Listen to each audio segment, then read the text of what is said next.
Hello, you're listening to a Talking Spirit Anime Cast. My name is Andrew, and I'm joined here with Chris. Yo. And today's episode is our final first impressions for the summer 2024 anime season. We got our last bit of shows to go through. We got including Monogatari series, Off and Monster season, Love is Indivisible by sisters or twins? I think it's sisters. I don't remember. NieR Automata Part 2, Bye Bye Earth, our last Crusade season 2. I'm not going to talk very long about it. Sengoku Youko season 2, Mayonaka Punch, Demon Lord, the Demon Lord Army Lieutenant, something's a human, something like that. Days with My Stepsister, and I might talk about Tower of God and Café Terrace seasons 2s. I don't know. If we have time, I might talk about them a little bit. I don't have much to say about them. But anyways, as per usual, to talkspirit.com. That's where you can go for all our links, social media links, ways to get a hold of us, ways to support us. We greatly appreciate what it does. But yeah, like I said, let's just jump into it. Are you excited to talk about why can't I say it suddenly? Monogatari series, Off and Monster season? Sure. Good. Have you at least caught up with the recent episode? Don't know. What'd you get up to? What was the last scene? Was there a crazy snake girl? And giggling and twirling around in circles? I've seen a lot of twirling in the last few episodes. Then I'm guessing you haven't got there yet, because you know exactly what I'm talking about. You're talking about Yotsugi twirling all the time. She twirls all the time. Yotsugi's always twirling. But anyways, for those who don't know, wow, where do I even start with Monogatari series? Do we have to do a synopsis of it? Essentially, spoilers, by the way. Soft spoilers here, because anything we talk about, because it's been like, what? Is it like 80 episodes that we're at now? Like up in the 80s? Yeah. Maybe 90s? I don't know at this point of the series itself. But for off-season and monster season, what it seems like it's sort of portraying is, of course, at this point in the story, Araragi has left. He's gone off to college. And these are kind of like supposedly side stories. Not side stories, but essentially different little stories of different characters that don't seem to, so far, include Araragi. Because he's out of the picture at this point. And the first little segment that we had was around Tsukihi, who is Araragi's sister. And for those who don't know, she's pretty much this embodiment of this phoenix. And then we had...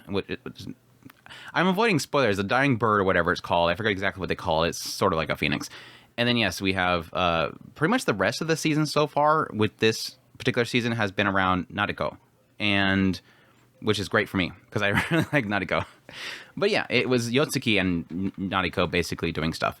The Tsukihi one was around Yotsuki too, so I guess it's really just Yotsuki getting involved with different people, because he's pretty much observing a lot of them. So yeah, the Tsukihi one was, again, really kind of around Yotsuki, keeping an eye on her, making sure she doesn't do anything wrong. And then with Nariko, it's really about her kind of... I would call this arc, which is, I think at this point, over.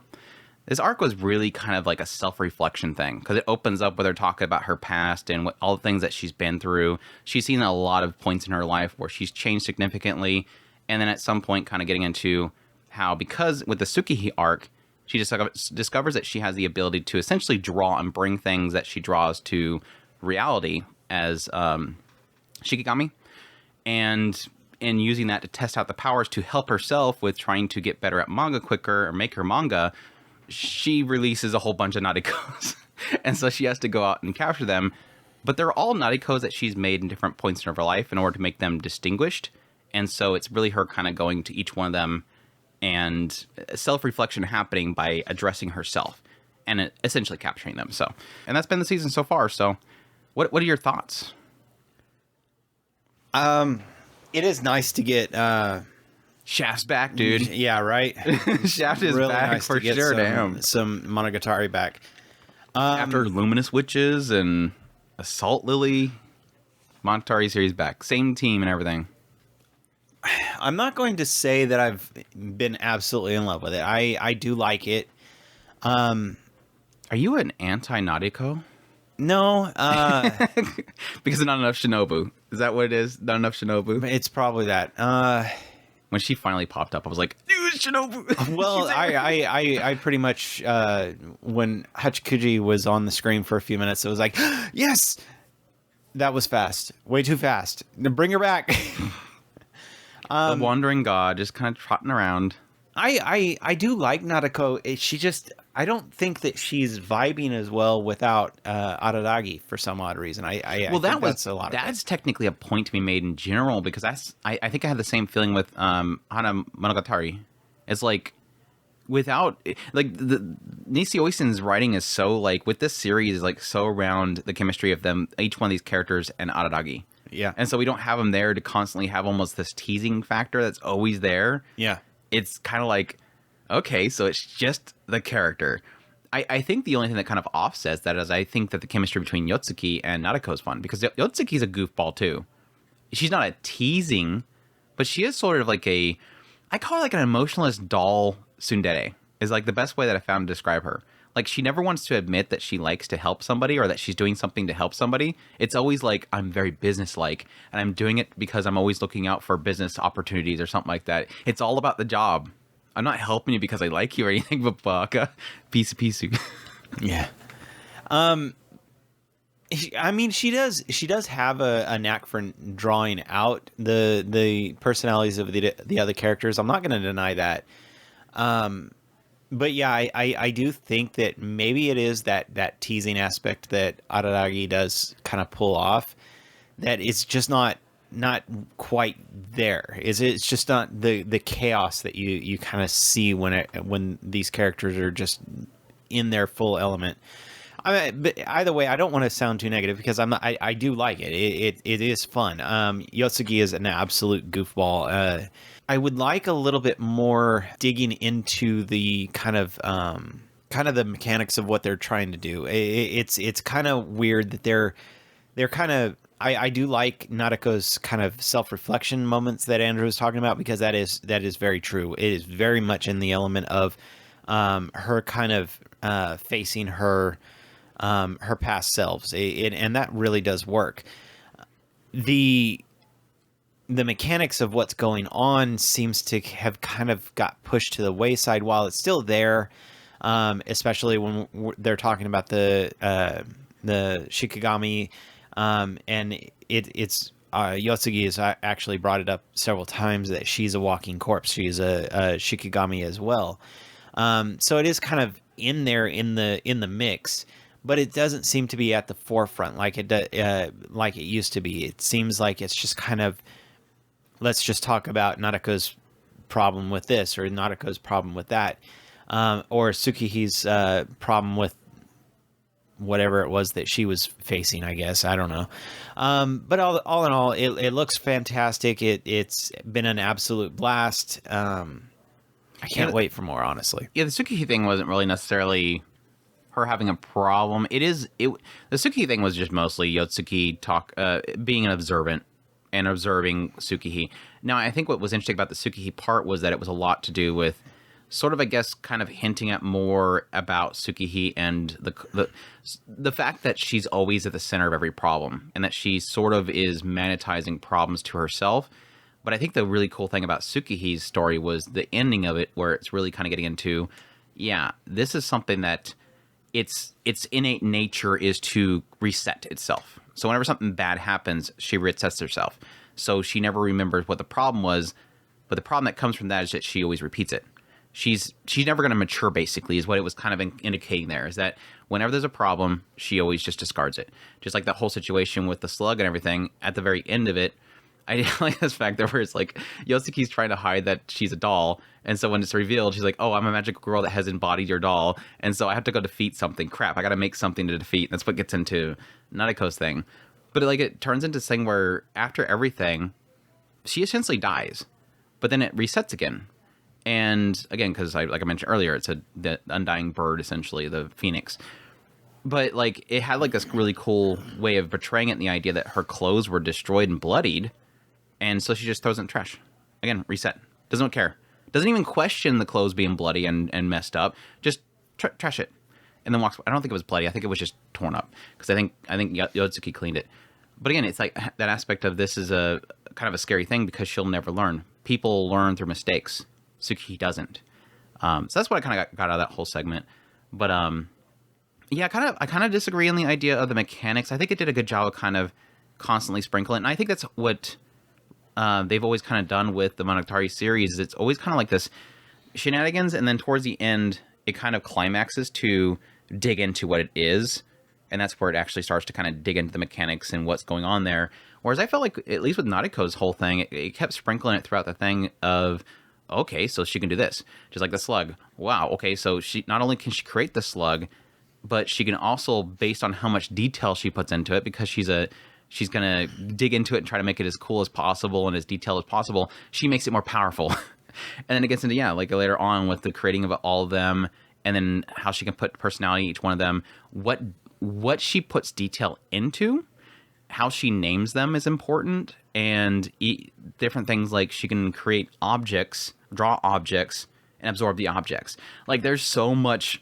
Like, as I was watching that whole segment, I'm like, they're making Nariko into, like, godlike status. Like, this girl's, like, super powerful. Like, even at some point, Yotsuki was saying, depending on, like, essentially how you use this ability and whatnot, it could be seen as a threat. Like, Gain might come after you. Like, the hunters might actually come. We might have a whole Kizu Monogatari situation again where there's a pack of them coming to take her down again. And I'm like, please don't do that. Please don't do that. Please don't come after my Nariko. I completely forgot that Hachikuji took over the god spot. Yeah, like at some point they went over there and checked her out, and they got into this whole idea of asking her for help, but they can't because then it shows like favoritism, and there's like a whole expectation of like help, serving your god, or at least acknowledging the god, but at the same time not being able to expect her to do anything for them. But yeah, her kind of trotting around was great. Anyways, my thoughts on the season so far, like I said earlier, Shaft is back. They're doing a phenomenal job of it. It looks absolutely fantastic. The style is fantastic. The artistic choices they do for everything is great. I want to say that it's a little bit more toned back than it used to be.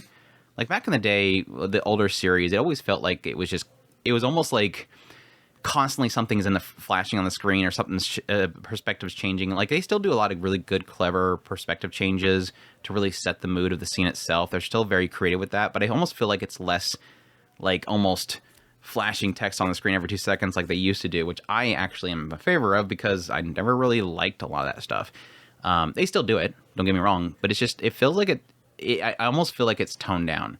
Now, granted, I haven't watched the older series in forever. It's been a long time. But that sort of gets into my biggest issue that I have with the series. It's not a fault of the series. It's just a fault of how long it's taken them to do this. It's like, it feels like nobody's watching the show. Like, it almost feels like there's been a massive drop-off, at least of the fans that were watching the series, because it's like there's no...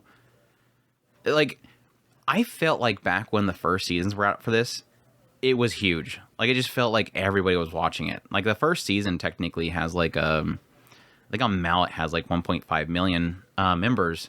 It used to be big. Like, I remember everybody was talking about this series, and now it's like crickets. It's like nobody's talking about it. I don't know if it's a Bleach aspect where people have just got tired of waiting, so they went and read it. Maybe the novels came out and they just read it, or what. But it's like, not that I expect everybody to want to watch my videos, but like even my videos that I make of the series, I just like talking about it. So I'm like making videos, even though it's like nobody cares. It is a sad thing. It almost feels like it took too long between Zoku Wari Monogatari and this one. So, but no, like I said, they're back. They're doing a great job. Visually, it looks fantastic. I love the return of my characters. And like I said earlier, I liked getting into Tsukihei stuff just because I always felt like Tsukihei was always like a Pandora's box. She's always just kind of sitting there. Like, they barely got into her. Well, she's always been kind of meddled. Every story, it feels like she just shows up at some point. She does something and then she disappears. Like with Nariko's story. Like when they had Nariko's story and I think Nisei Monogatari, I think. It's like she just shows up at some point, she cuts Nariko's hair, and then she's gone. Like that's her point in the story. And it's so cool how, like Nisei Oisin typically does, it's explained. Like suddenly out of nowhere, like with this whole arc, it's like Yotsuki is pointing out this theory of Tsukihei essentially getting involved with everything and being sort of this thing that creates a spark or a havoc or something like that. And again, because she always kind of resets through trauma, she never learns anything. And so, yeah, she gets involved with Nariko's situation, cuts her hair. What happens after that? Nariko goes nuts. Like, she always causes some kind of problem with each one of these stories. And I'm like, I never thought about that. I'm like, I almost want to go back and rewatch everything and every scene that Tsukihei's in to see if, does she cause everything? In a not that she's doing it purposely, but that she's some sort of catalyst at some point, even though she's not really involved at all. Again, that's what I like about his storytelling. It's like, it makes you think about that stuff. Like, it almost makes you feel like, is he thinking about all this stuff constantly? Like, when he made Tsukihei's character, obviously he knew what he wanted to do with the character, But did he always think of, like, whenever he's telling a certain story, he goes, okay, now I got to get Suki involved because I plan on doing this with her. It's super clever. And yeah, not that, like, Sukihi's one of my favorite characters. I think she's a goofball at times. Like, I always loved her almost yandere nature. Like, it almost gives, like, a sense of yandere. Like, she always shows up and gets, like, super mad at Araragi when there's, like, some kind of question mark. But I do like that Yotsuki kind of carried that whole segment. I loved how they kind of had this joke in there at the very beginning, and they wrapped it around towards the end part with the whole catching her eating the ice cream. And Suki's like, I thought about turning around and I didn't realize, yes, I knew something was going on. You're actually alive. And then she's trying to get Yotsuki to stop acting like a doll because she knows now. And so she's like going to set her on fire and everything. It was goofy. And then the whole magical girl thing with her and wanting to join her to fight against the evil forces before she can leave, and Yotsuki having to create something was great. It was kind of goofy at some point during the snail thing, or the slug thing, that she randomly caught fire at some point and it just burst into flames because she was covered in all that oil. It's like her weakness too, so it's like it sucks.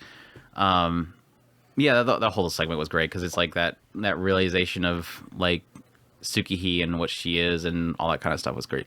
But no, obviously the thing that I've loved so much about this season is Nariko.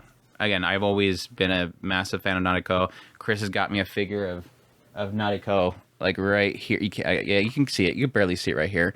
And then I got the Shrine Nariko, got Nariko up here. It's just, she's always been my favorite. I've always found her very, very cute. I love the different personalities that they've kind of put her in. And I felt like this season, it's almost like everything unsaid was finally said. And I think that's why I like her arc of this whole segment so much. And again, it is a self-reflection story. It is, okay, now I see the flirty Nadeko, and it's doing this. Okay, it starts to make her doubt herself. Goes and sees, Wrath Nadeko. Didn't really get too much in that whole segment, but it eventually does sort of a thing where she's trying to question each one of them, but then it eventually comes to a point where she realizes the true story behind them. Ultimately, all wrapping up to really herself. It is herself, her old self, and what she thinks about her old self. I do like there's moments where she even realizes that she insults her old self. And I think that's kind of a nice thing to sort of force somebody to have self-reflection, is to see themselves not just for the flaws, because that's what she typically does. She dogs herself so much. She always sees that. She always downplays herself.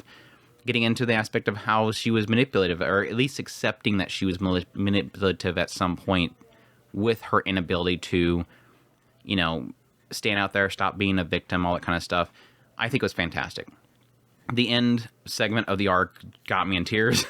It was super emotional. And I just loved how it all kind of wrapped up. And like I said before, having a brief little moment of seeing Shinobu really kind of messing with her abilities with Shinobu, that was really fantastic as well. And opening the door for possibly what she's going to be doing in the future really did kind of, it has me really excited to hopefully have her show up beyond this point at some point in the future, just to kind of see how that plays out. So yeah, it was really fantastic. I really enjoyed it. The comedy is still there. I would say, yeah, the one thing I will say is that without Araragi there, it's not constantly goofy comedy. And I think that's probably the only thing that kind of it loses without having Araragi there. But like I said, I really feel like Yotsuki still carries it. Like these two arcs, again, technically Tsukihi was very short and this one was longer. Having Yotsuki there was definitely the comedy for most of it. So it still has that flavor there. It's just definitely a different flavor. So, but yeah, I'm super excited for what's to come. I did snoop into the novels, or at least the title, the chapter list for the volumes. And of course there is a off season and then there's a monster season. They're completely different novels. And monster season seems like it's its own story. Like the entire volume is its own story. And then Tsukihi was a single chapter in a volume. And then Nadiko's story was I think Nadiko's story was a separate volume too. Basically what I'm saying is, based on that, it almost feels like if this is definitely the end of Sengoku's story in that volume, That makes me believe that this season will be like a 13 episode season for just off season. And then Monster season should be its own 18 or so episodes. So I'm curious at what point they might finally, I don't know if they're going to do the entire off in Monster season as its own season, like 2 core or something like that. Or if at some point they're going to finally point out, okay, that's it for this part, and part 2 is going to be in blah, blah, blah season. Which doesn't make any sense. I was kind of curious why they didn't just do Monogatari series off season and then make a Monogatari series Monster season. Maybe people were more excited about Monster season, so they wanted to put it in the title to get people to watch it.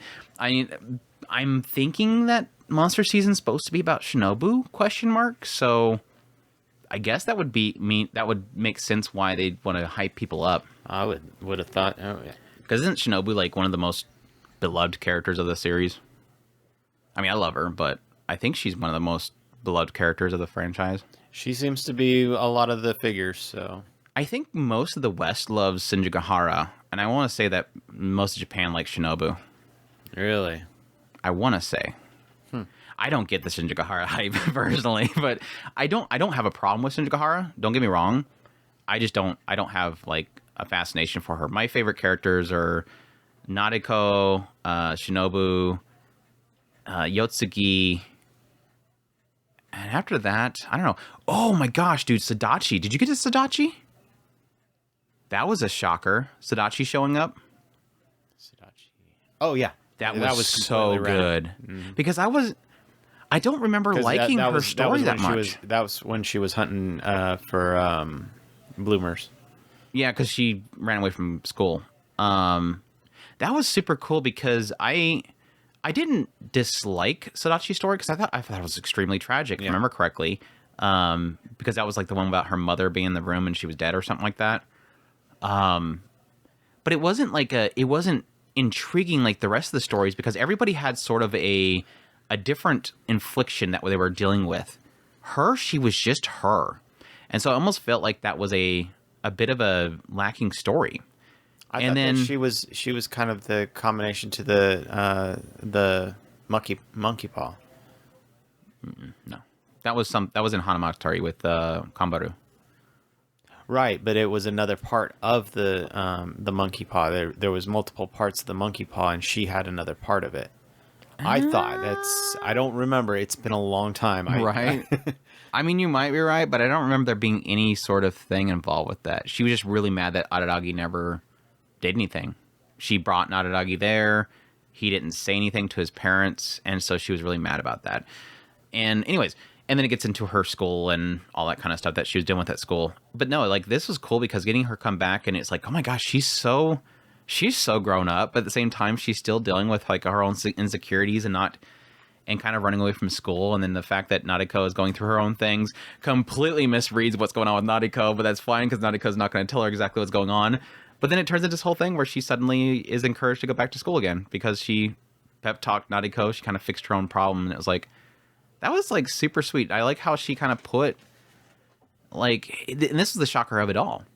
Again, Sadachi, what she was dealing with was domestic violence. And her parents were constantly fighting. And she wanted Araragi to see that or hear that or get an indication of that so he can tell his parents. And again, he didn't do that. So she's dealt with a lot of that stuff. But then to have her essentially telling Nadeko, because Nadeko at the time is dealing with the fact that she feels like her parents are pushing her out. They want her to go out and get a job. Stop being locked up in here. Stop doing these manga that you're doing. It's useless or whatever. Get a job or go back to school. And it was kind of interesting to see Sadachi say, I think you're misreading your parents. I'm like, girl, like of anybody, you would think somebody that's dealt with so much domestic violence like that, she would be untrusting of parental figures. But with Nadeko, she's trying to encourage her to not expect the worst of her parents. That you're getting one meaning out of what they're saying. What they're really saying is that they want you to try harder or whatever. It's like, cool, cool. I really like that. Again, not sure if I care for how they keep changing the character's hair. Like every single character has to have their hair changed. Right. She looked good though. She did look good. But I am a little bit sad about the loss of the pigtails. Anyways, yeah. I think that's everything. And she had the best twin tails of the entire group, didn't she? She had the Did we have anybody else that had twin tails? I don't think anybody else had twin tails. She had them.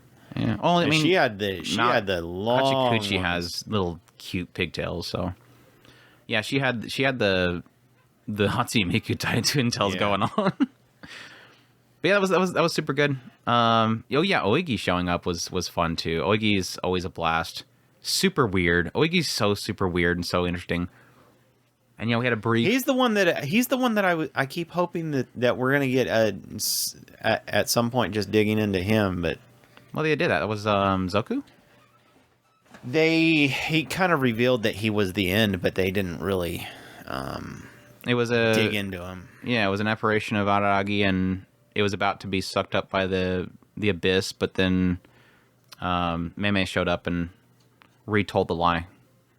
Because once the truth was revealed, it had to go away. But then they told another lie in order to keep it around.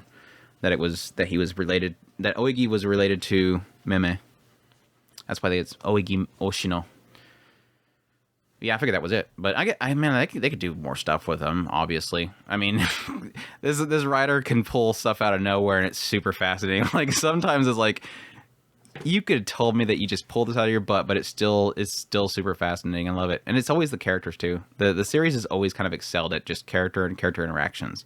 They're just always super good. So I want more. Again, I'm really hoping it's going to be a 2.5 core series, but we'll have to see. I hope it's 2.5 cores because and again, I don't know how long the chapters are. The chapters could be super long or super short. Each of those 2 volumes could be different size in pages and text. So it really depends on what length those are, if it's actually going to be that long. But if it is that long, I would hope that they actually give it enough time. So then I don't know. I don't know that I haven't read I read Kizumatari, and they did cut a lot of that, or not a lot out of that, but they did cut stuff out of that. It didn't feel detrimental that I remember. So, I mean, hopefully they give it enough care. So, there you go. Anyways, that's Monogatari series off in Monster Season. Is that it? Are you anything else, Chris? No, I'm good. All right. Love it. What is next? Love is Indivisible. Oh, goodness, this show. I hate this show so much. I freaking hate this show. So my first impressions of Love is Indivisible by Twins. I hate it. Moving on. But no, Koi wa Futago de Wari Karenai. And this one is being done by Roll 2 ? I don't even know what that studio is. Source of the light novel. The genres are romance. And series composition by Michiko Yokote. And this one opens up with June. And June has, when he was very young, met his new neighbors, which is Rumi. Well, he met his new neighbors, the mother, and the mother brought over her twin daughters, which is Rumi and Naori. And so they're living side by side since very young age, growing up together. Rumi and Naori are twin sisters, and even like most of the people around them, they will not be able to tell them apart if they switch outfits or whatever. But June was always able to. He just knew something about the two of them to kind of tell. Growing up, the two sisters were very different between each other. Rumi being very more athletic, and everybody loves her. She's very good at communicating and whatnot. While as Naori is a nerd. She's a bookworm. She loves movies. She's like her father. I think it was her father was like a dork into science fiction and novels and stuff like that. So it seems like over time, we at first get a perspective of Rumi growing up, where Rumi is really into June, and the problem is that she doesn't click with June like Naori does. So she'll try to converse with June, but it just doesn't seem like they kind of hit it off. Whereas Naori and June can sit there and talk about books all day. And yeah, growing up, she really had a crush on June, and eventually realized that Naori and June were getting closer and closer. They're always hanging out. I got to step in and take a swing before I lose June. So she asked June on a date. He's a little shocked by this. He accepts it. They go out and date together. Once Naori finds out, she seems very supportive. She's, giving her outfits and advice on how to dress up girly and whatnot. And eventually Rumi's realizing that I kind of did it wrong. I stole June away from my sister. She's obviously probably not liking this. June, I want to break up. But one last request, go out with Naori. And he's like, no, wait, I don't want to break up with you. Why would you do this? Like, no, it's me. I'm sorry. I can't do it. But again, please go ask Naori out. She really, really likes you. Then we cut over to Naori's perspective. We get to see her kind of growing up. We see that, yes, she's hitting it off all the time with June. At some point, there's like some issues with, somebody bullying Naori, and June comes in and rescues her from the situation by making everything kind of resolve. And then, yeah, she really likes him. And then at some point, Rumi starts going out with him. She's supporting Rumi, but at the same time, yes, is obviously conflicted about it, but she's going to still support her. And eventually, June comes up and finds out that they broke up, and then he comes up and asks her out. And she accepts it. And yeah, that kind of just turns this whole thing where, yes, Rumi has gone out with June. She felt bad about it. She broke up. And then June eventually goes out with Naori. They go out for a little bit. But then at some point, Naori realizes, I know what you guys are doing. You're not fooling me. And it's at that point where we have kind of a reset. Because Naori says, June, if you want to, you can have your way with me. They were in bed together. And he doesn't want to do it. She even kisses him, and he thinks of Rumi. But Naori at that point says, okay, I don't want to do this. Like, this is not working out. We were never going out. I never accepted to go out with you. So what we're going to do is we're going to stop. And we're just not going out. And we're just going to reset at this point. And then she goes to her sister and basically says, hey, stop treating me like I'm your sister and just go after June. Stop this whole thing where you're trying to help me out by breaking up with June. I know you like him. So let's just even the playing field, and we'll see who can make him fall in love with who first. And so it's kind of like this little reset that's happening, and now Naori and Rumi are going to be going after June.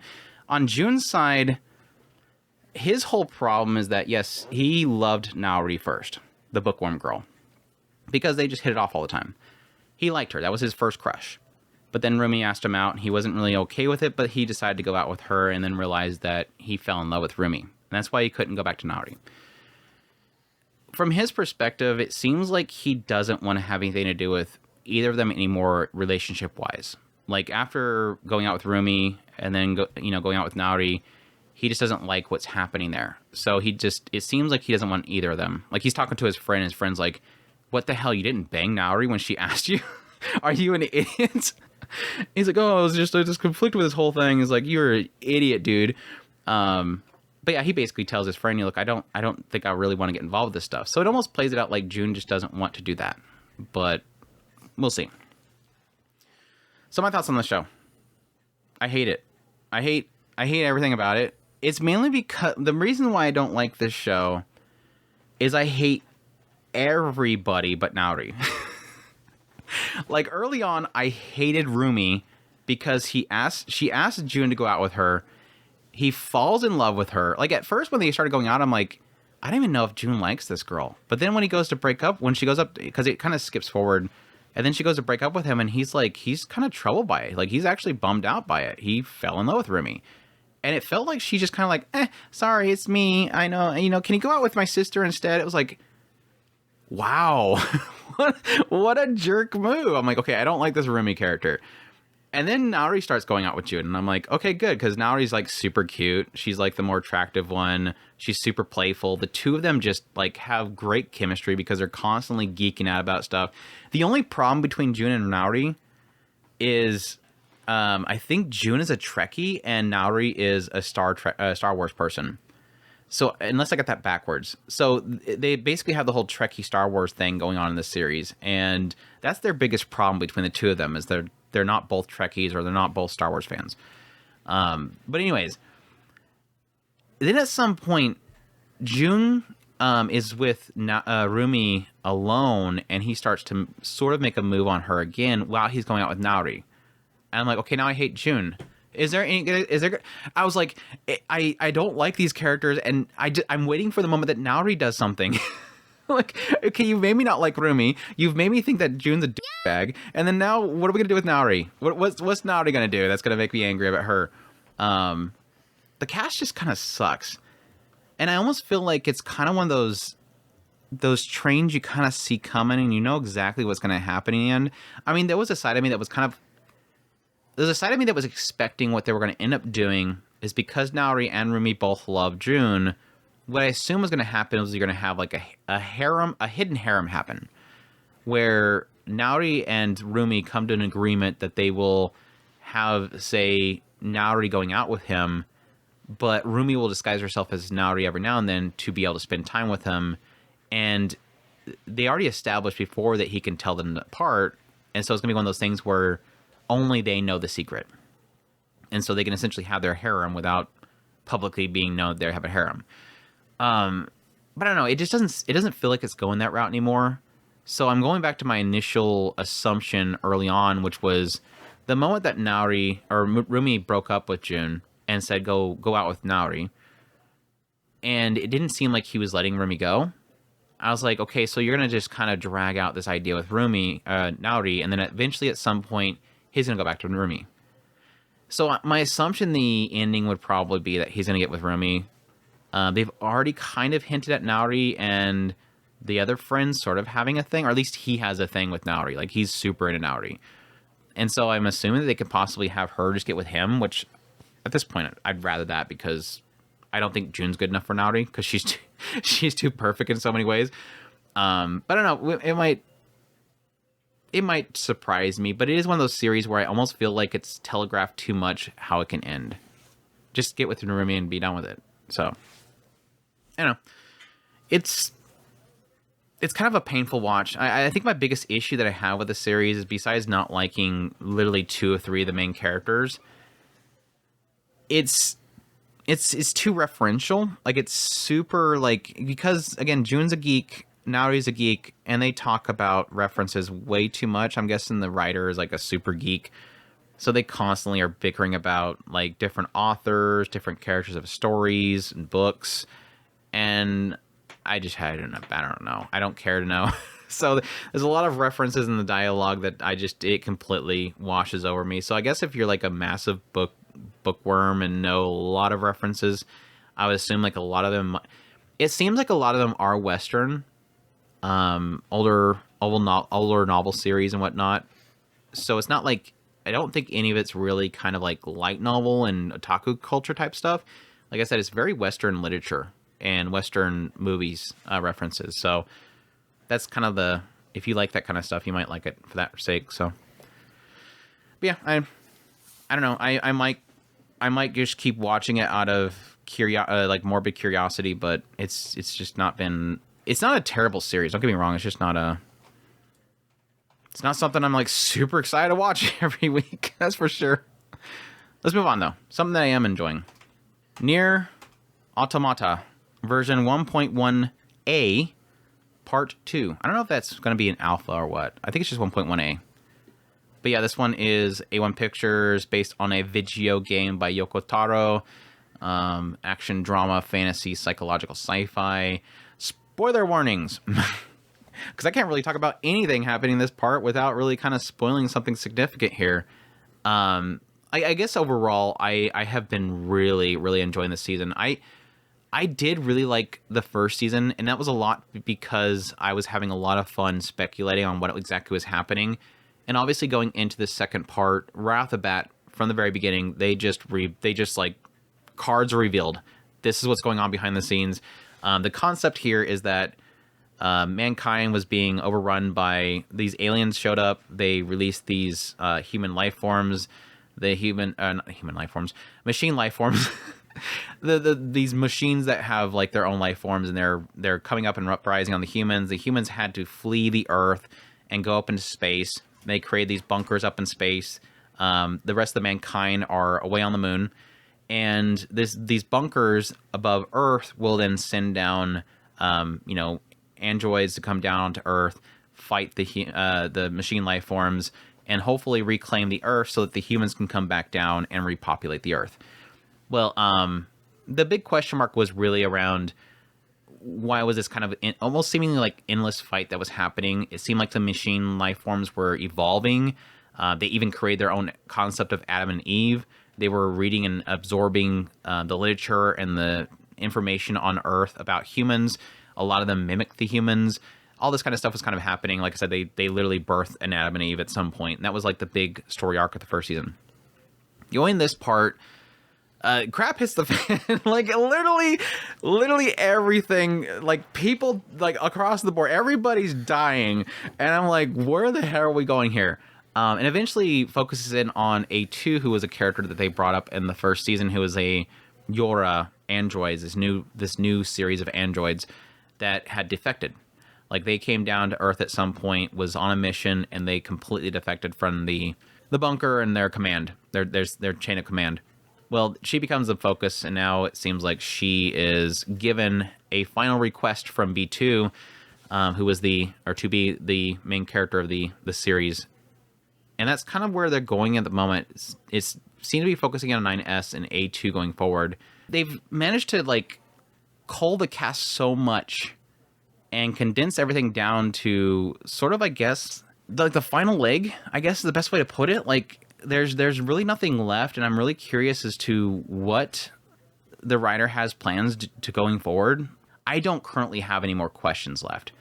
Now, there was like this whole weird thing with this the Yoko Taro character that showed up at some point.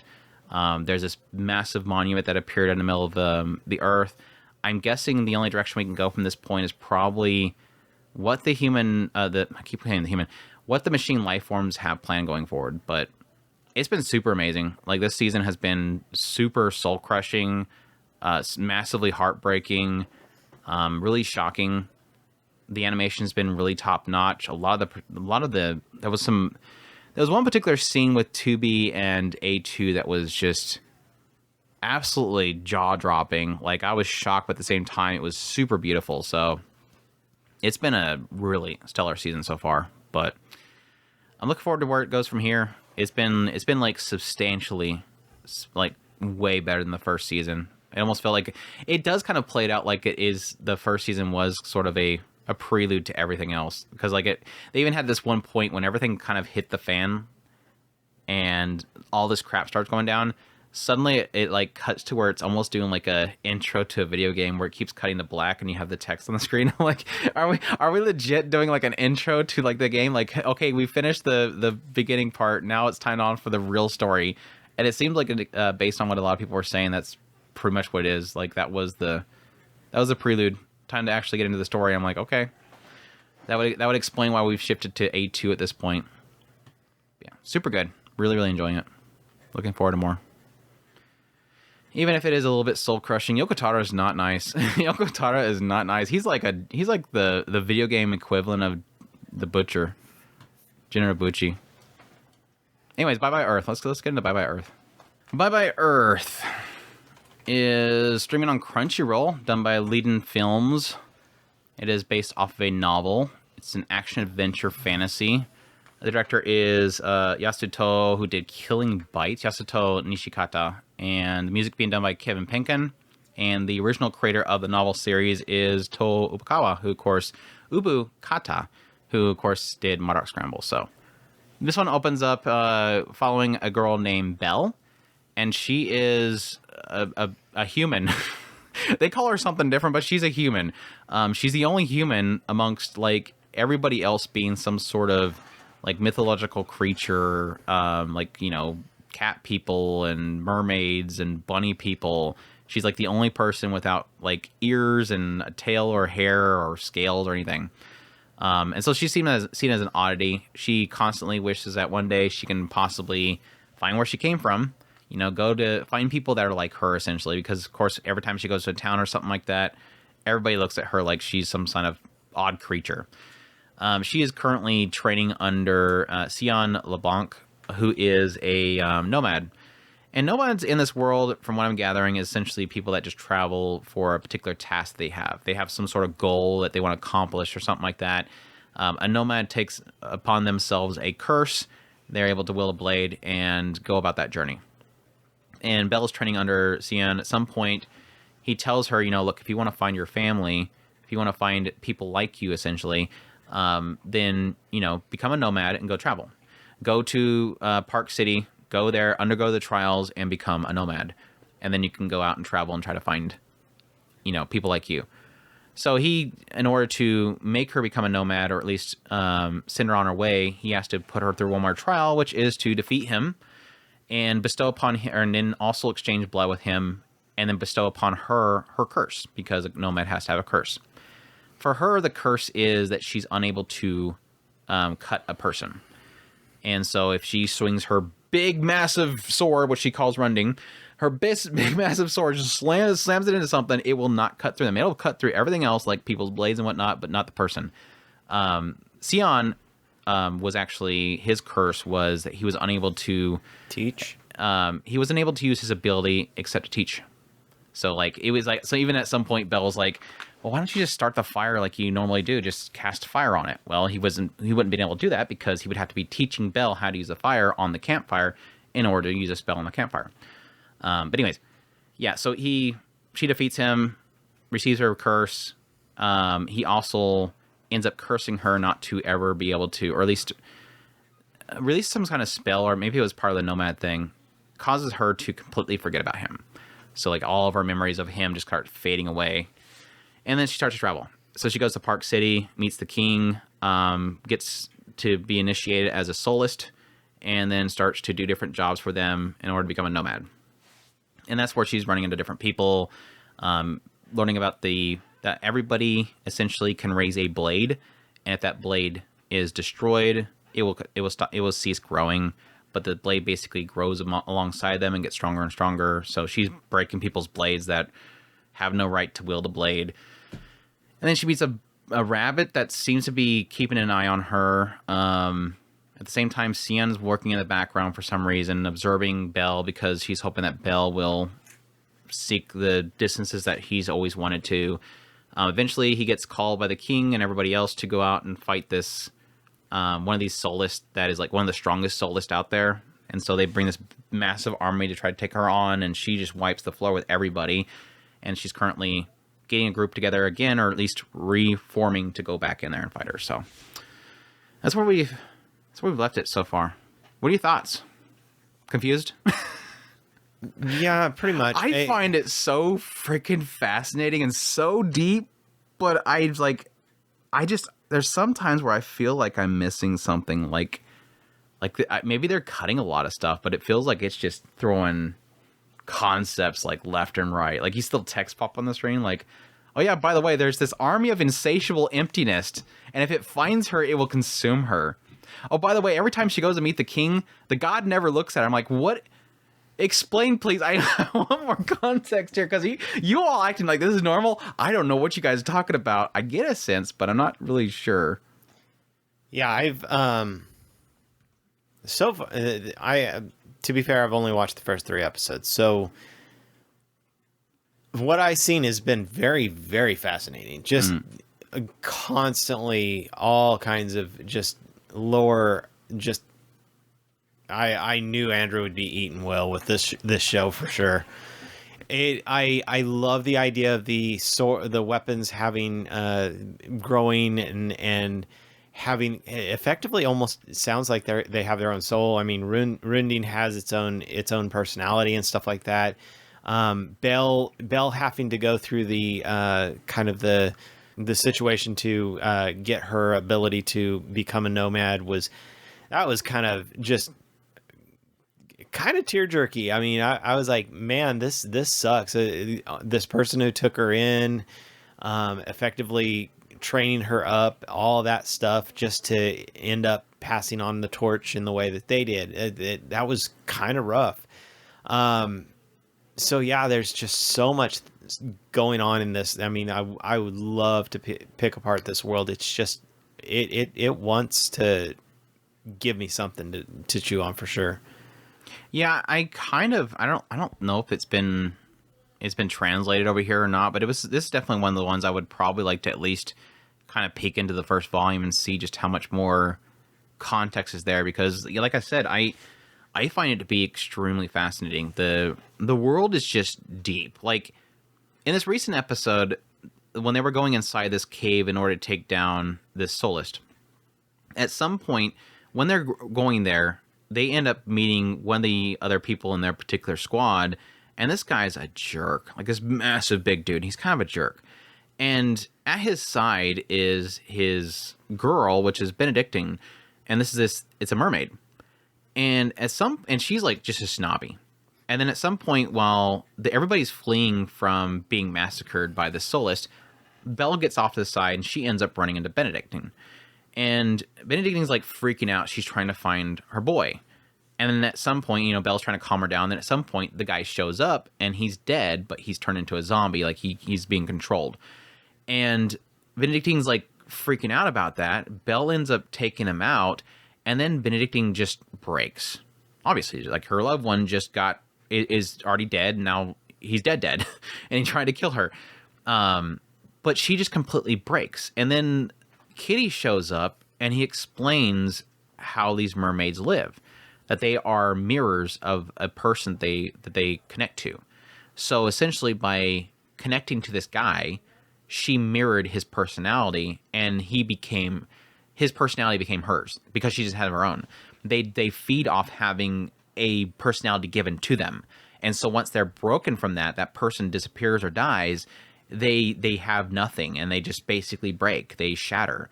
And so Belle comforts Benedictine, hugging her and comforting whatnot. And at some point, it doesn't say anything, but suddenly at some point, there's like almost like a little bit of a glow to Benedictine. She calms down. I'm like, oh, she just mirrored Belle. So I'm like, I totally know Benedictine's going to start probably following Belle everywhere now, but she probably mirrored Belle's personality. Sure enough, later on, there's like a comment made, and then suddenly Benedictine turns over to Belle and starts getting snooty. And I'm like, she's totally acting like Belle right now. I'm like, okay, so now apparently Belle's got this mermaid girl's probably going to follow her everywhere because she just mirrored her personality. I'm like, it's so weird. It's interesting. I like it. It's fascinating. It's like there's so much. I don't know if that's like a thing in like some mermaid lore or something like that, or if they just create that whole concept. I've never heard of it. That sounds more like I never heard of it. Doppelganger more than anything. Yeah, like it's similar to Doppelganger, other than of course not taking on Belle's appearance, just taking on her personality. Yeah. Because she can't build her own. So I'm like super interested in that. That's like, okay, this world has got a lot in it. And again, yeah, like you were saying earlier, Sion giving Belle that final little test before she can go off to try to become a nomad. It's like, okay, and then like the curse concept. I'm like, okay, where the hell did the curse concept come from? Okay, that's weird and that's interesting. There's so much in there, and it's super fascinating that whenever they do a job, they have to go up there, and the king will set up this massive like weight scale, and they have to put their sword on it, and of course her sword's huge, and based on the weight of the sword, they'll get more money. And it's like, what is all this stuff that you're showing me, and everybody's just accepting as normal? And it's like, I kind of want to know more about that. Now, I will say that I think there's probably a good thing they don't sit there and kind of, get into every single detail, because I think there's so much being thrown on the screen they're just accepting that I think if it took time to explain it all, it would probably bog it down, like, seriously. Yeah. Because there's so much stuff popping up. And so there's a side of me that's like, super fascinated by this world, super intrigued by everything. I think it's so weird and so intriguing and so breathe life into. But there's also a side of me that's almost like I constantly feel like I'm trying to keep a hold of the car as it's trying to drive away. And I'm like, oh gosh, I'm falling off the car. I don't know if I can keep up with you. And there's constantly stuff happening, and I'm constantly feeling like I'm going to fall off the car. There is that feeling that's always happening. And it's fine because I don't really think I've ever fell off the car. Like I'm not getting to a point where I'm lost. But there is times where I almost feel like I think I need more context here, because I don't really think, because like they got into the whole idea of the Solist. Every Solist has these blades. The blade grows. If it's shattered, it dies. There's apparently a way to restore them, but there's like almost like you don't want to do that. Like it doesn't end well or something like that. And then you have this Adonis guy that shows up out of nowhere. He's got the ability to take anybody's blade, but he shatters it. So Belle saves Adonis. He decides to take her to his place. So he pulls out his dog, who's like the most cracked out looking dog ever. And this dog eats Belle and sucks her into this alternate dimension where his house is. And then the dogs, while they're talking in his room, the dog's running around and eating stuff so that it goes in there to set the table. So he's like, there's like tea popping up and some snacks, and he's like, he must really like you because he's going around the town. You see them, and he's running around the town over these roofs trying to find food and stuff to send into his inner self dimension so that Belle can eat it. Like he's being nice. Again, this is so weird. And at some point, he summons like not even partial of what he has. Like all of his weapons pop up in the room, and he's like, yeah, these are the weapons that I'm getting because everybody's saying that he's a weapon stealer. So he's traveling around finding fallen soulists and taking their blades. The tradition is that people will take the blades and take them back to the family. But he's going around and taking them from fallen soldiers. And what he's doing is he's keeping them inside there. And what he can do is as he's fighting, he'll reach into that dimension from his dog, pull out a blade. He's able to carve, because each one of these blades is basically theirs. And so it has a name on it, an inscription. And he's able to take them and put a question mark on it. And by putting the question mark on it, he's able to wield it, because normally you can't. So he's putting that question mark on it, and that allows him to wield it.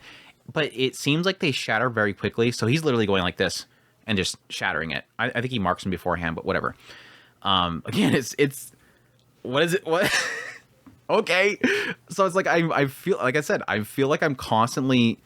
It's super fascinating, but I feel like I'm constantly trying to go. Okay, that's a thing. Okay, that's a thing. Okay, that's a thing. But it's super cool. It's super cool. I was definitely looking forward to this one. It was, again, mainly because the artwork on the volume 1 cover was gorgeous. I think it was the first volume. Like the artwork that they have for the novel series is gorgeous. Of course, they didn't nail that at all. Did you remember that one? Yeah, I think I want to say that you pulled it out. Yeah, it's like, I guess I see it not being something they can really adapt. I mean, I almost thought it was Ranger Murata, but it definitely isn't Ranger Murata, but it's super gorgeous. But again, I didn't expect them to get that, because that definitely doesn't look like Belle. Sorry, that definitely doesn't look like Belle. The sword doesn't even look like Runding, but it's fine. Yeah, I'm super intrigued. I will definitely be watching the rest of it, but at the same time, I hope I can keep on the car. I guess that's my conclusion. Please don't let me fall off the car, because it's super intriguing, and I want to get the whole thing. It is one of those ones where I constantly want to like back up like a few notches and go, did I catch everything that was in the screen right there? Right. I'm curious whenever this army of insatiable emptiness is going to come after her, because they keep showing them. Well, they didn't keep showing them. They showed them once in the town. I'm like, okay, so they're going after her, and they never bring it up again. Like they show it going through the town, and then it's just no. The zombies that came in? Yeah. That was what Cyan was talking about, was going to eventually come after her, because there's like this concept of them giving... The army of insatiable emptiness is described as people who have given up on the earth. And so they just like pop up out of nowhere, and they'll walk around, and they'll just, I guess, consume people. And Belle's afraid of it coming after her. Weird. Again, a lot of stuff to consume in that show. Our Last Crusade season 2. Like I said, I don't want to talk about too much on this one. God, it feels like forever since the first season came out. I want to say it was probably like a good 4 or 5 years ago at this point. But I enjoyed the first season of Our Last Crusade. It was the concept, if I remember correctly, is essentially you have the appearance of mages at some point. And this conflict happened between those that had magical powers and those that didn't. Eventually, I think they separated, if I remember correctly. And then the story kind of follows this one guy who is in the military for the people that have no magic. And he's going off on a mission. And I think he ends up at some point meeting this princess of the magic-using kingdom. And they keep running into each other. Okay, gotcha. It's a Romeo and Juliet story. Right. They keep bumping into each other in neutral zones for some reason. Like there's like these areas, these towns and whatnot that are like neutral areas that don't, side one or the other. And they just, for some reason, keep running into each other. I seem to remember the end of the last season. I think it was her sister got involved with something and they saved her. And then opening up this season, that sister suddenly enlists our main character to escort her back to her kingdom, I believe. Because what's happening essentially is that somebody's after her. They were trying to do this coup in order to take over the witches or whatever mages' kingdom, because they want to start a war again. And so he's having to keep her safe while at the same time the love interest from the first season is constantly jealous that her sister's taken away her boyfriend. I watched the first episode was okay. It took me forever to remember anything that was going on. I was completely lost. So I guess I guess the first season wasn't as memorable as I thought it was. And I probably got my synopsis completely butchered, so don't come at me. I'm not saying that I know this story very well. But again, I enjoyed the first season. But this season, I watched 2 episodes and I was like, I'm not feeling it anymore.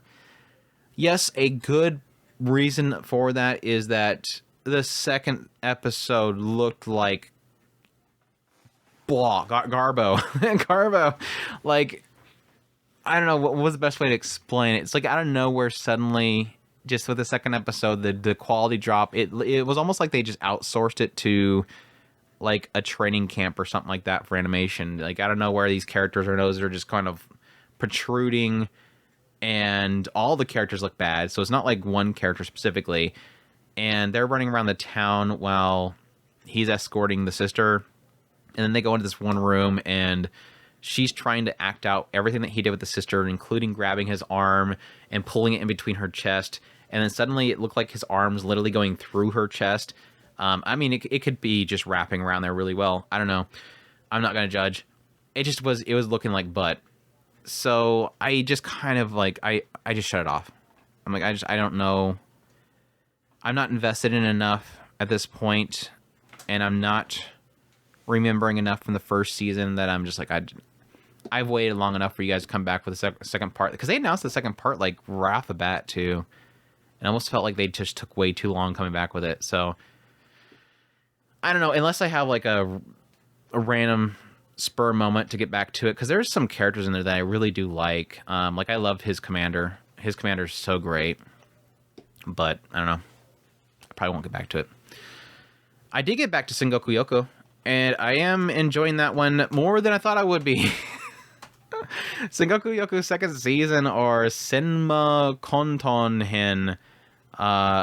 This one, of course, is a series that was wrote by Satoshi Mizukami, who is a creator that I think is really good at his stuff, though admittedly I've only really consumed 1.5 of his works. The first one, which I really, really, really, really love, which was Planet With. I think that was a fantastic series. Biscuit Hammer, I tried to watch most of that anime adaptation, but they were butchering it too much that I decided I was going to wait and read the manga later on. And so, of course, Sengoku Youko coming out with White Fox working on it this time. I'm like, okay, good. At least it won't be a Biscuit Hammer situation. They won't butcher it. So I had a little more trust in this actually being a proper adaptation. Now, it does still have like that cleaning of his work, because Satoshi Mizukami is not afraid of like just having a little bit of a slip here or there with some ecchi. Not that it's like it's focused. It just happens every now and then. And that stuff is pretty much removed from it. It's very, very clean in that regard. But despite all that stuff, I enjoyed the first season. I won't go out there and claim that it was like the greatest storytelling ever. I do find that Mizukami's work, at least with Planet With, and it seemed like it was happening with Biscuit Hammer, he's the type of writer that will open something that seems like it's a typical in some certain genre, and then over time, eventually, you'll start to see some cards being revealed, and then he'll just suddenly start peeling the layers off that onion, and it's suddenly super crazy. And I felt like towards the later part of that first arc, which was the first core, it started happening. Like, it started kind of showing its card. The story opens up with Shinsuke, who's a traveling swordsman that's trying to get stronger. He ends up bumping into Tama and Jinka. And the whole concept here is that the world has humans and Katawara. And Tama and Jinka are two individuals that are trying to keep peace between these two worlds, the humans and the Katawara. And so Shinsuke starts following them around and running into different Katawara and resolving issues. And then what we find out really, really quickly is that Jinka is a human that hates humans and wants to become a Katawara. And Tama is a Katawara that loves, or Youko, that loves humans. And eventually, towards the later part of the first core, we eventually have Jinka get closer and closer to becoming a Katawara, because he's using spiritual transformation, where he pulls the energy from Tama into himself to make himself into like a hybrid. But it always goes away. But then at the end of that season, he's he's not able to change back, so he's become one. And opening up the second part, it seems like a lot of the focus is, or at least the overall story is, that at least Tama and many other people are trying to find Jinka, because he's now this, like, I forget what they said, 1,000 or it's in the title. I think it's 1,000-tail fox or whatever. So they're trying to find him. And at the same time, Shinsuke is training Senya, because this mountain goddess wants Senya to fight him, because Senya is essentially a demon god at this point.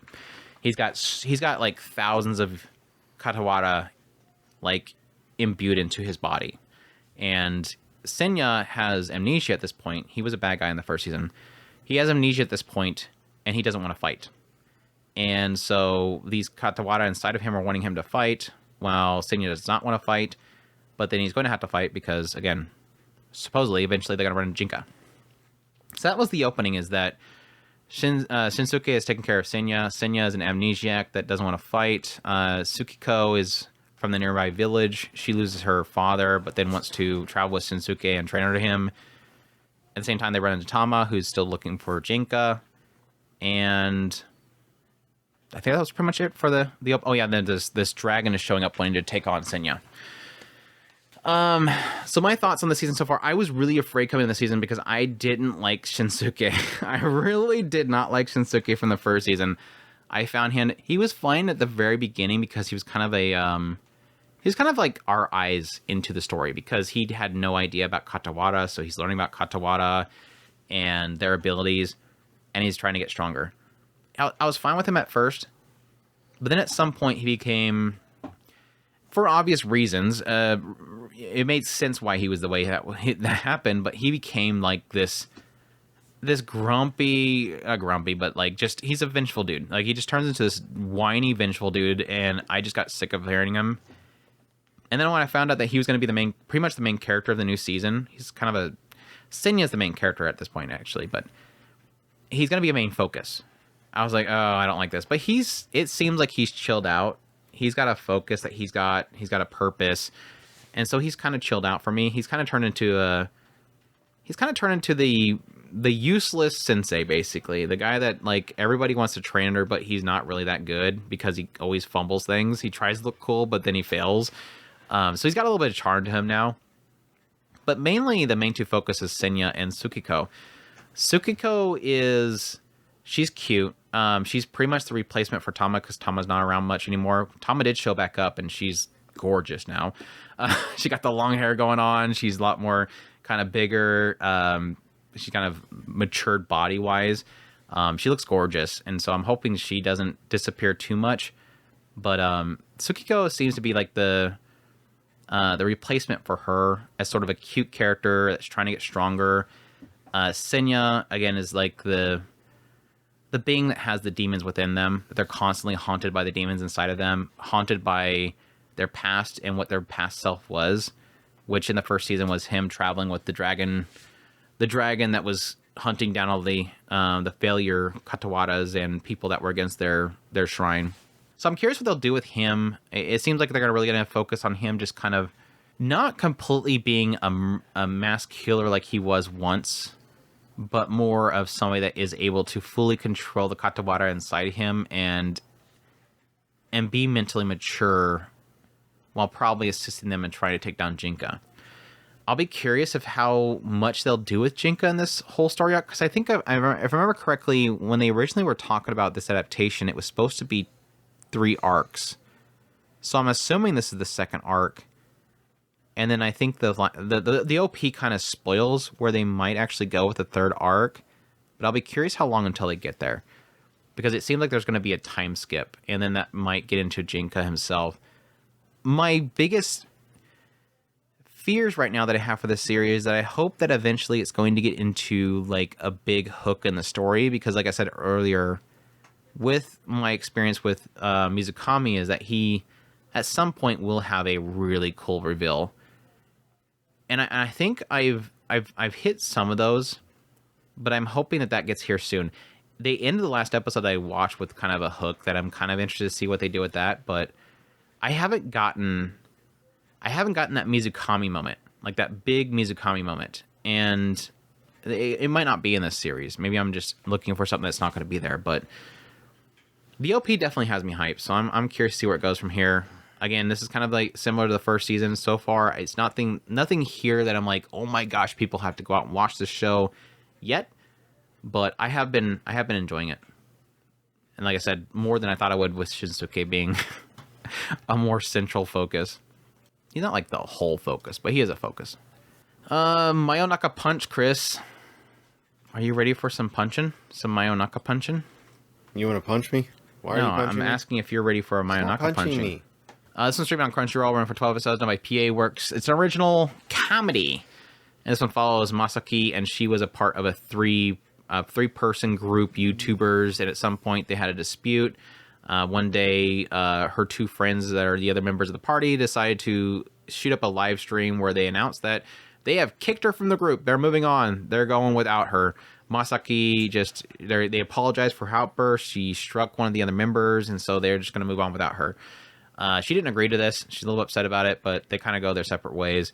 Eventually, she is trying to she tries to launch her own YouTube. It doesn't go very well. A lot of the negativity that she thought was going to kind of help boost her new channel didn't go over so well. Everybody's kind of criticizing her as she's violent. She ends up going to this hospital while she's walking home, and she goes by this hospital that was apparently the place that they made one of their first videos together, where they went into a scary abandoned hospital.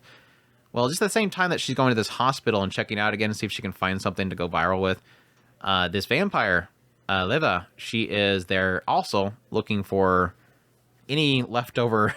For some reason, those abandoned hospitals, sometimes you accidentally leave behind packs of blood. She ate all their blood, and so she has to go out and get some more. But yeah, she's a vampire, and she's going there look for blood, and then she ends up bumping into Masaki. Now, Masaki was somebody that while she was slumbering, she's seen a vision of Masaki in her slumber. And so the moment that she sees Masaki, she's like, oh, it's you from my dreams. She freaks out and goes after her. Well, Masaki ends up, while she's panicked on the roof, she ends up falling off the roof. Liva saves her and then flies around with her, and Masaki loves it. She's like filming herself. She's like, okay, I have a plan for you. You want my blood? I want to get 1 million subscribers on what do they call it on this one? YouTube. I want to get 1 million subscribers on YouTube, and so if you can help me get that, we're gonna record you doing all these crazy magic with your, vampirism and vampirism. Is that a word? Your vampire abilities. And if we can get 1 million, then you can have my blood. And so Liva's like, yeah, hell yeah, we'll do that. And so she takes her back to her place where they have 2 other vampires there. They start recording a bunch of videos using their powers, and they get viral really quickly. But then suddenly Yuki shows up, and she's like, your mom doesn't like this. You're not supposed to show your powers to humans. Delete that YouTube channel. YouTube channel. And so, yeah, they reluctantly have to do that. Masaki's kind of upset. Liva kind of says, okay, let's try to do this without the powers.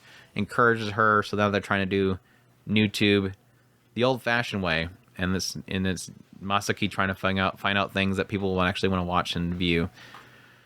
That's kind of the story. It seems like it's going to go through each character at this point and kind of go through their past and what they've been through. They start out with, I've seen the Fu one where they got into Fu and her being with this other member trying to make a band together, but then she left her because life expectancy differences and her getting her voice back. I thought she had a stage fright problem. She had a stage fright problem, yeah. It's just, like I said, it gets into the idea of them going into America and being much older at that point and then passing away. It was okay. The show does look pretty solid. I think that my main problem was more around the lines of, while I like some of the characters, it just didn't feel like it was getting anywhere. I don't much care for Masaki. She's not likable very much. Yeah, I was like, waiting. This has got to be a character that has a redemption arc because she is kind of a problem. She's very obsessed with herself. And it was like when she got kicked out, and it was like I don't feel bad for her because she's not really likable. I do have a theory that the other girl is passive aggressive. The one that she slapped. Tommy, I think she's a passive aggressive. Oh, I don't doubt it. I wanted to give her a lot of leeway. Okay, let me get at something, but It never really got to, at least to the point where I got to. It didn't really show anything, so I don't much care for the character. And then getting into kind of the vampires, I like them fine enough. Fu was cute, and I do like Leva. Ichigo is absolutely too much fun. I do like her. She's a bundle of fun. She's obsessed with him. She's obviously doing it for me. Nope. But while I'm interested in Yuki, when they started adding the more and more characters that they were adding, it was like, especially I want to say that I seen the daggum pachinko machine, and it was like, I don't care whatever the character is, I don't care. Tsukage. And it just really quickly my interest in the show just, which I didn't have a lot. It just was not. Nothing was dragging me in. It's a lot of YouTube kind of, this stuff works, and it's all old news. Nobody cares about that stuff. Yeah, I guess cute girls eating ice cream is kind of all right, but I mean, They had at a some certain obsession point- with them. Like every like vampire thing they were doing early on was like they always had these stupid icicle pops with them. yeah. I was like, okay, that's kind of a goofy little thing. But then, yeah, I agree with you that after a while, it's like, okay, yeah, there's that one. Yeah, we're doing that one. Okay, cool. But yeah, after the pachinko machine came on, I think I barely paid attention to much more. I like I said, seeing Fu and her story was kind of cute, and seeing that, that little video that was in there for her, it was cute. But outside of that, not much more. I kind of got done with it. Yeah, the time skip on that one was a little bit of a shocker, but it's kind of one of those things that I don't think you can really save everything else with just that one little moment. I mean, it shows at least some clever writing in there, even though it's not a new concept. It's just, I think it did a good job of it kind of just popping up in there. But no, I'm kind of in the same boat. I just don't feel really any of the moment to moment this series. Like, it is one of those ones where when it opened up, I was like, okay, decent start. The introduction of Liva and Masaki getting together, decent start. And I got a huge kick out of meeting Ichiko in that situation, how she let her have some of her blood, and that makes Liva really jealous because she wants to have some of Masaki's blood. Liva believes that the agreement they made was that she gets to suck her bone marrow dry, not bone dry, which both ways is not going to be pleasant, but Masaki's a little upset by the fact that she got that wrong.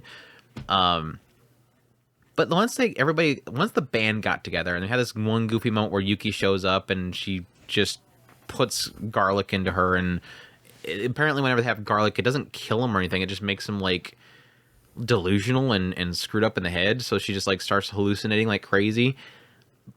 Then nothing. Like ever since those introductions of the characters, just nothing. Like the initial introductions were good and solid, but then everything beyond that's just not working for me. I had a little bit of an intrigue onto what Masaki did against Otomi and Kika, her previous members, but then at this point it feels like it's so far away that I don't really care at this point. like there's yesterday's news, I don't really even care. I'm sure they're going to eventually get back to them. They're going to have like a rivalry going between them, but I mean, there was a side of me that kind of wants to know that moment where Misaki finally gets a wake-up call that she's not really good. I mean, that's the obvious conclusion we're going to get to, is that she's not really good at what she's doing. She thinks she's amazing. She thinks that she carried the previous group, but she's not really.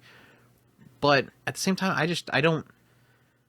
I guess the chemistry, while it works at times, like I said, I think Liva and Ichiko's chemistry is fantastic. I just don't feel anybody else. Like, I just don't feel these characters at all. I just don't think that the character writing, I think, is just completely lacking. The dialogue writing is just lacking.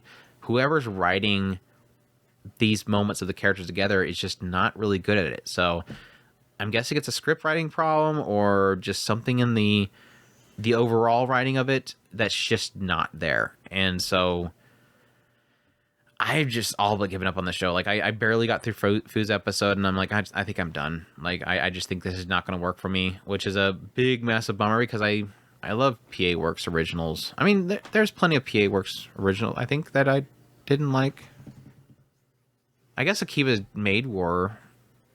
That didn't kind of work for me. I mean, that at least had a kind of absurdity to it. That was like super I don't think that was bonkers. original though, was it? Yeah, it was. I think they did something alongside of it, but it was. Oh, okay. I think they did a manga alongside or something like that. But yeah, most of the stuff that's been with them, I've thoroughly enjoyed. So it's a bit of a shocker there, but I mean, Soccer Quest, it was another one that just didn't really work for me that much. So I guess every now and then you gotta have misses for them. So what was the last original? So it would have to been Cuba Maid War. Before then was I think the Aquarium one. I was really hot on the first season of that one, but the second season kind of fell off for me. So I guess they're hit and miss. Oh, and yeah, I didn't like Apare Ranma. That one didn't really work. Fairygon didn't really work. That didn't work at all for me. Iridoku, that was a really good one. Yeah. So I guess it's a hit and miss for me. Anyways, that's anything else on Mayonaka Punch? No. Mayonaka Punch.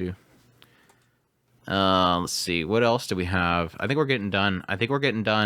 We might actually catch up to my 2 that I was hoping I didn't have to talk. Chris, we gotta talk slower for the next 2 so I don't have to talk about the 2 other shows. All right, moving on, we have the strongest magician in the Demon Lord's army was a human. Or Maogun Saikyo no Matsutsushi wa Ningen Data. This one opens up with the Demon Lord army. We have one of their greatest, as the title leads you to believe, one of their strongest leaders is Ike. And as we find out very quickly, he's actually human. He was a human that was raised by one of the previous commanders of the Demon Lord's army. Basically raised him off to the side in secrecy, and then at some point brought him into the leadership of the Demon Lord, disguised as a demon by always wearing this mask all the time. He starts leading their groups. He's doing really well. It seems like his whole goal is that he's hoping to at least create peace between the two sides, the humans and the demons. At the same time, it does seem like that seems to be the goal of the Demon Lord herself, as she does know his identity because she was very close to the guy that raised Ike. So it's basically him being overpowered, destroying baddies, and at the same time trying to preserve lives of the humans and kind of create habitats. Once he just typically whenever they just one of the other commanders, they'll take over an area, they'll probably kill a lot of the humans, but he's like just taking down the leaders and then trying to help the humans rebuild and create an economy that will pay into the Demon Lord's army. So yeah, his disguise is revealed to a maid right off the bat, a human maid, so he ends up bringing the maid under his command, and then he defeats this one human commander chick and tries to get information from her because he was nearly assassinated. He ends up finding out it's one of the other commanders was trying to get him assassinated, and then they take them down, and he has to do a duel with them, and the Demon Lord brings him guns because he needs guns. So I don't know. The Demon Lord seems to know about gun technology. I don't know. Maybe she's an ESET guy. I don't know. But yeah, that. What's your thoughts? Yeah, there. If I remember right, there was one more episode. Probably I fell off. Yeah, because she offered him another command of another section, and he turned it down because he wants to continue working with the commander that's over him. So far, I've actually kind of enjoyed this one. It's kind of a weird one as far as this type of show is concerned. Yeah, because he hasn't been kicked out of the Demon Lord's army, which Right? that's like the storyline to what we had 3 shows like that. No, 2 shows like that. This one, I do like the kind of political intrigue that's going on in the Demon Lord. I kind of wish it would, or the Demon Army. I kind of wish it was a little bit more, bringing more of that to the forefront. But it's kind of getting stuck in its harem tropes. Which I don't mind. I do like the harem aspect of it. But it's still. it's kind of bordering on the edge of the build your own kind of city type thing, and so it kind of feels like it wants to do that, but it's not doing that enough to kind of make that the main thing. It's got the harem tropes, which it's not enough of that to kind of make that the main thing. The kind of political intrigue behind the Demon Lord, that's kind of, I think, the flavor that it's trying to do with this one. So, and all of those are things that I kind of like, so it's working for me in a way. But at the same time, it's not doing any of those enough to make it shine in that respect. So it's kind of like in the middle for me. I do like it though. I think you kind of put it the best that I could, or better than I probably could, is that my problem I think I have with the show right now is I just feel like it's doing too many things that nothing feels good enough. Or interesting enough. Like the harem jumps up there and I'm like, okay, Lilith is cute. Sati is a bit more than I thought she was going to be, and it kind of makes it feel very samey. Like I almost feel like Sati and Lilith just feel like a little bit too samey. And I kind of like this concept, the Demon Lord herself knowing his identity and everything like that. It's not trying to keep that stuff a secret. But nothing else is really there. I get 0 from the main guy. He just feels so boring. Every time he's talking to somebody, I just get nothing from him. And he just feels like I guess the best way to put it, he feels too off-puttish to the point where I just don't feel like he really kind of bounces off anybody. Like he just doesn't seem like he wants to communicate. And that makes it to where any interaction that he has with anybody is just so blah. And so without something to bounce off of the main character with, everything kind of just falls flat. Like every interaction just feels like it falls flat. And without anything else really there to really intrigue me, I'm not really getting... I mean, yeah, I get the whole concept of the area building and trying to help the different villages rebuild. And he kind of panics sometimes because they blow up too much stuff. And it's like, that's going to take too much time to rebuild that. He's bringing in the demons to help them rebuild the town quicker. And there's a win-win kind of situation with trying to help the humans, which is logical in a sense, even putting aside the discrimination between the two sides. But it's just, I don't feel anything. I don't feel anything for the characters. I don't feel anything for the chemistry. I don't feel anything for really anything in the show. I think probably the best chemistry is really with Ike and, I didn't put her on the list here, but the mage lady, the other one that knows his secret. But even that's just very kind of, again, very surface level. So I got nothing from it. I didn't feel anything out of it. CGI is horrific, as expected. And some of the character designs are cool. It's about I'll give it that. But I have nothing to really talk about. The interaction between the pig guy and the maid kind of caught me off guard one day. Yeah. She randomly said, "Shut up, pig guy." Yeah, like I said, she turned bold really fast. Yeah. And it doesn't feel right, honestly. Like she's just like going head to head with the Lilith girl, and it's like she can literally kill you. Okay, she's super bold. I guess she's like very confident that he's going to protect her. Hopefully he protects you because you're getting really bold there, girl. Anyways, anything else on that one? Okay, let's move on to the last show that I actually want to talk about. That stays with my stepsister. Ginmai Saikatsu. This one is running for 12 episodes, done by Studio Dean. The source of the light novel, the genres are comedy, psychological, romance, slice of life. I was told by people that the psychological tag shouldn't be there. I guess it can kind of be there. I kind of feel like it could be there. Very light so far. But anyways, yeah, this one follows Yuta, and at some point his father says, "Hey, I need you to. I'm ready to move on." He's been apparently divorced with his wife for a long time and living with Yuta. And he apparently has finally decided that he wants to try another relationship, so he's getting remarried. And he's like, "Yeah, I want you to meet them, so can you come over to this restaurant later today and meet them?" And then when he gets there, he comes to find out it's not just his new wife, but it is her daughter. And he thought the daughter was really young because he showed her, the only picture they had of the daughter was like when she was really young. But no, in fact, she's actually his age. And so, yeah, here's your new mom and your new sister. Well, very quickly off to the side, this new sister, Saki, she ends up getting off the side and she says, I'm kind of happy that you're a lot less scarier than I thought you're going to be.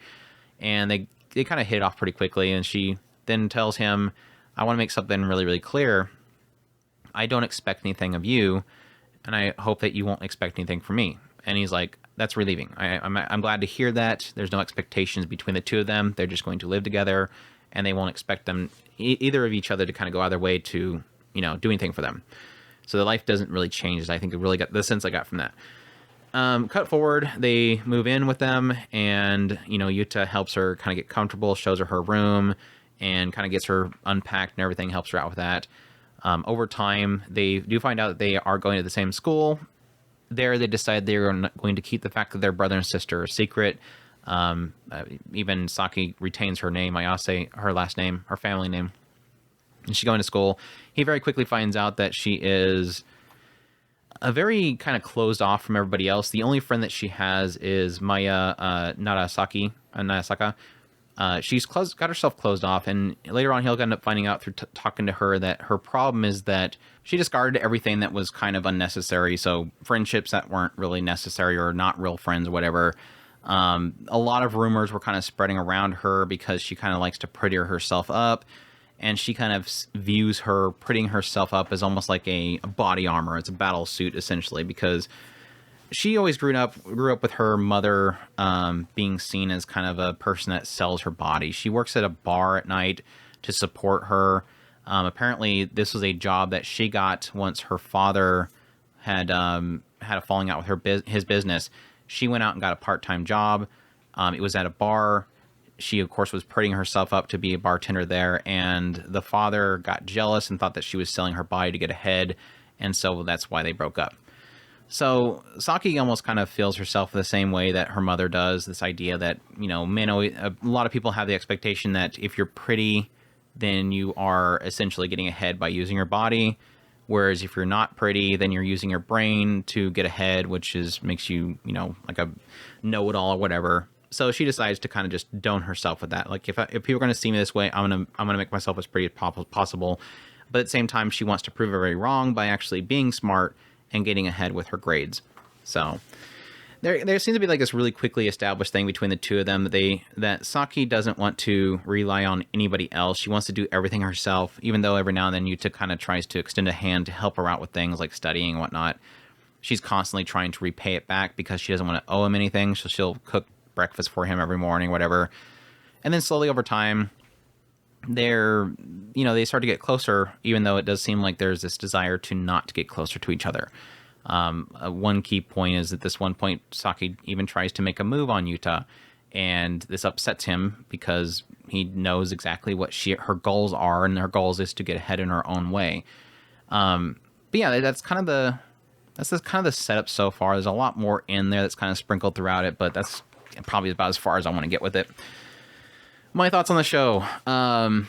Directing wise and like the production of this series, despite it being done by Studio Dean, is really, really good. I mean, there is some oddities here or there, some visual oddities that happen, but I think overall their directing and kind of an adaptation of it, I think, is really, really fantastic.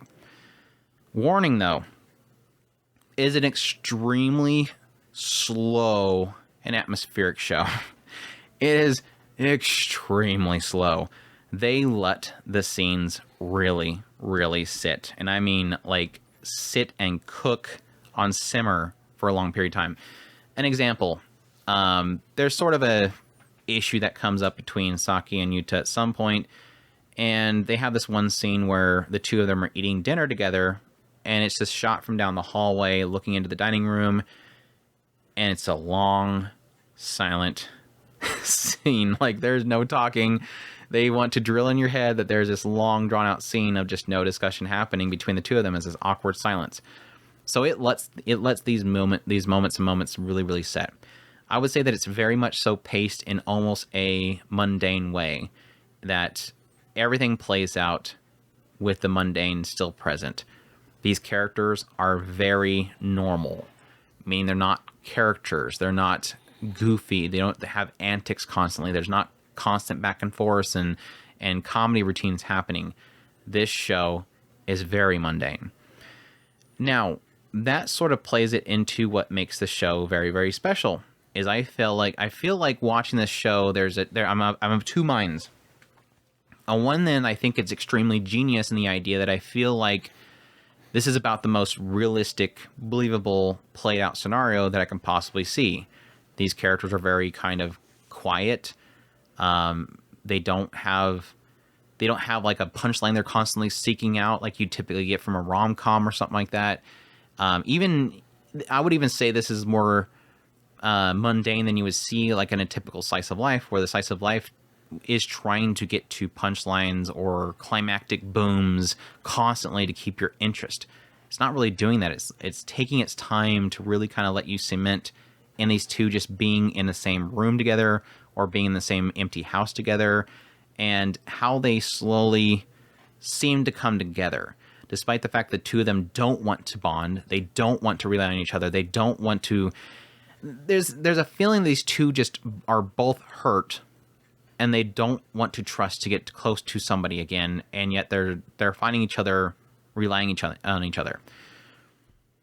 Why my other side that I was going to get to eventually is I love this. I love how it's portrayed. It's very beautifully portrayed.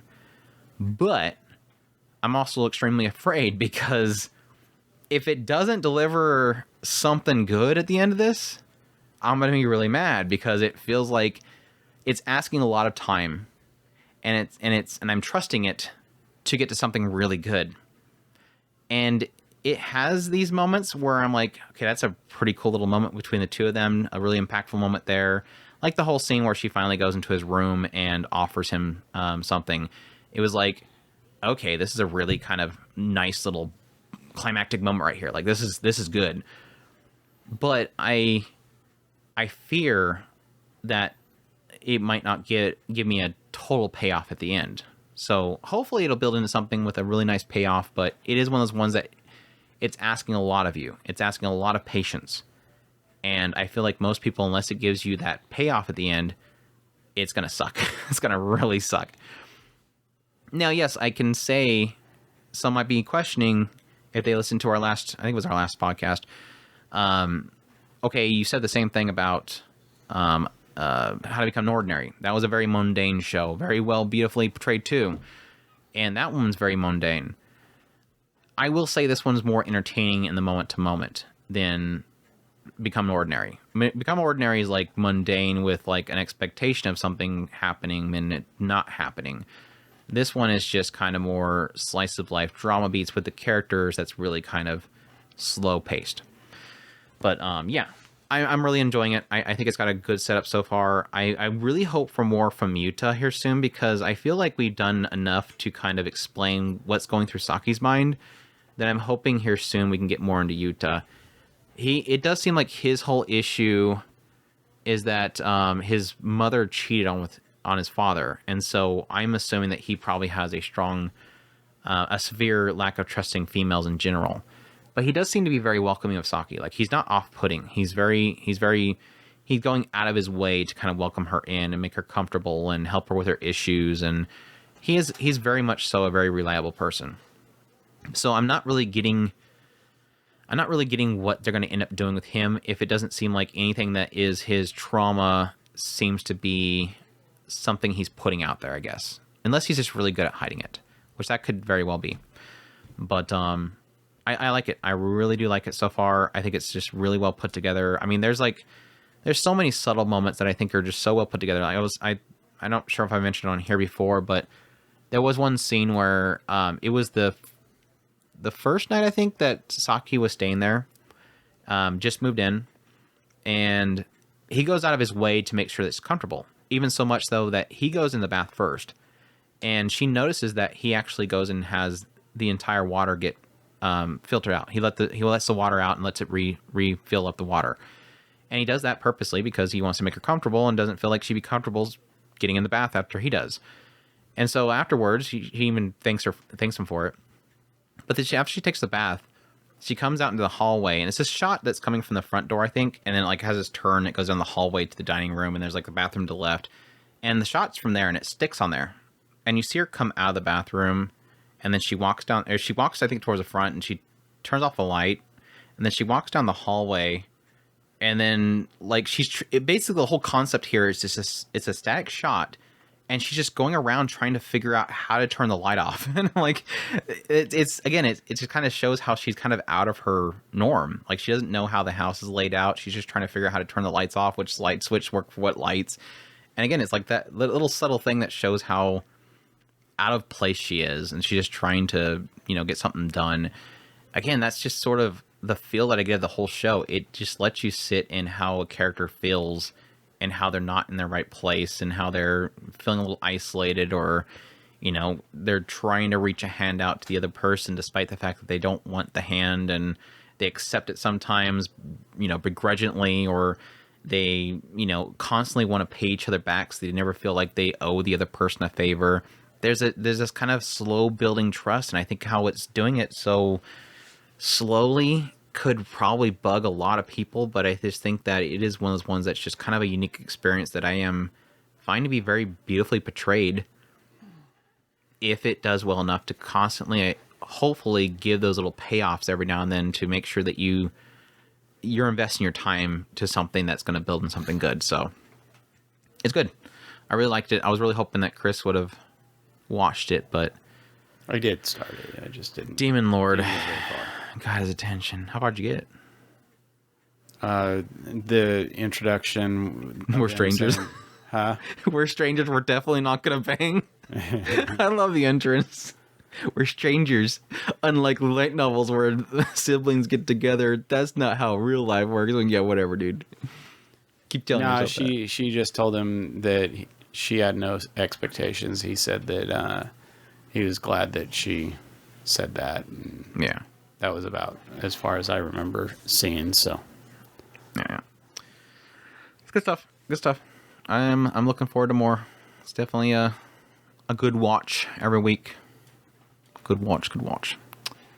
Honestly, the way they've kind of played it out so far, I do really wonder if it would end up going in the route of the two of them getting together. My assumption is that it'll probably be one of those stories where what they adapt probably won't have them getting together, because it seems like she's, by all accounts, wants him. She doesn't know what those feelings are, but she's already trying. But with him, it just feels like he's got a massive barrier up. So what I feel like it would probably eventually go to, my predictions, this season we probably won't get any sort of like direction. I think it'll probably build up into something that's going to be maybe a conclusion for one of their difficulties they're facing, maybe.